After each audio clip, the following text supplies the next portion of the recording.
In today's video brought to you by Storyblocks, we're going to talk about workflows for video editors. We'll dive into figuring out a process that allows you to understand the project direction, the story that needs to come across in the final video, the stages of working with a client throughout the post-production process, and the overall file organization. Before starting a video edit, there are several factors that you should be thinking of to make the process run smoothly and professionally. The first is spending time to really understand the point of the video. Why is it being created?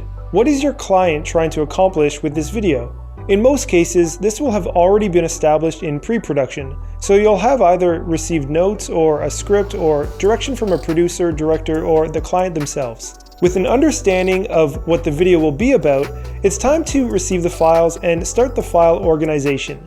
I would highly recommend always having a second hard drive dedicated as a backup. As soon as you have the files for the project, transfer a copy to the backup, and then store that backup in another location in case there's a fire or any water issues where your main copy gets damaged. There's a common file folder organization process that professional video editors use, and that is to have a folder with a specific name for the project, and then several subfolders for all the various project assets, like footage, music, sound effects, overlays, images, etc. This is very important because video editors will often pass on their project to other editors, and having a very well organized set of folders with each having their associated files inside will allow the new editor to reconnect any project assets that may have become offline. Even if you're the only editor, trust me, it's always a good idea to keep an organized folder structure. With smaller brands or individuals who haven't produced videos before, they are often under the impression that the client will be involved the entire way, but this isn't the case. Typically, the client will not be involved in the project until a rough cut or first cut edit is put together.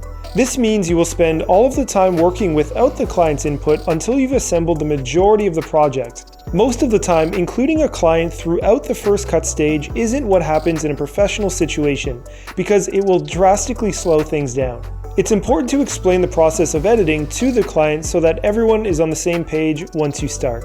Now that you have all of the footage organized and the client is aware that they will be receiving the first cut or rough cut in a few days, weeks, or months, depending on how large the project is, you can now start compiling the project together. This process can change depending on the editor, but generally it is a similar process, which is to create the same folder structure inside the editing program as what you had on the hard drive, and then create an editing sequence where you can start to go through all of the footage and begin picking the best takes, which is known as picking the selects.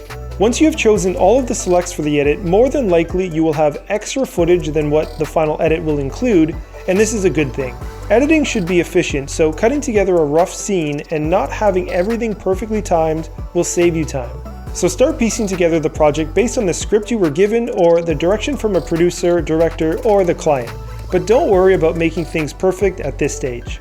On the other side, the editing process can be very complex for larger budget projects with many people involved, such as offline editors, sound designers, visual effects artists, colorists, online editors, and so on. However, for smaller budget projects, you might be the only person involved, and that's quite common outside of feature films and commercials.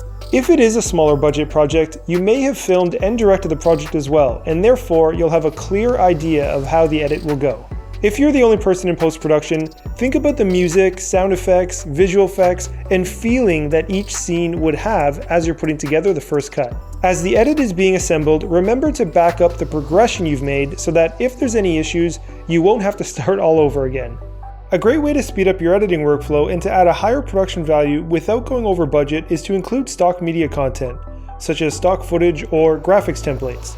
Storyblocks makes it easy to find, license, and download stock media for any projects you're working on. The final edit will start to take shape as you continue to edit, and soon you will have the first cut ready to be shown to the client. At this stage, send off the first cut to the client and await their feedback. Sometimes there won't be any feedback if your vision is aligned, and sometimes there will be some requested revisions. If there are changes, address them and then send off the final version along with your invoice for the work. At this stage, you've now established and completed your first video edit with a professional workflow. Editing can be very time-consuming depending on the project you're working on, so expect at the very least a few hours of work. For example, our YouTube videos tend to take about 10 to 40 hours each to complete on average, and for commercial or corporate projects that we take on, about 25 to 80 hours to complete on average per project. so make sure your time is accounted for when quoting as a professional video editor. Otherwise, you may feel taken advantage of and over time may become burnt out. That being said, with proper workflows and systems put into place, video editing can be a really fun and creative profession, and it's a skill that's becoming more and more in demand as brands are incorporating video into all of their marketing campaigns. So consider the steps I mentioned in this video before starting your next video editing project to save you time and to work more professionally. Okay, that brings us to the end of this video, brought to you by Storyblocks, that covers workflows for video editors.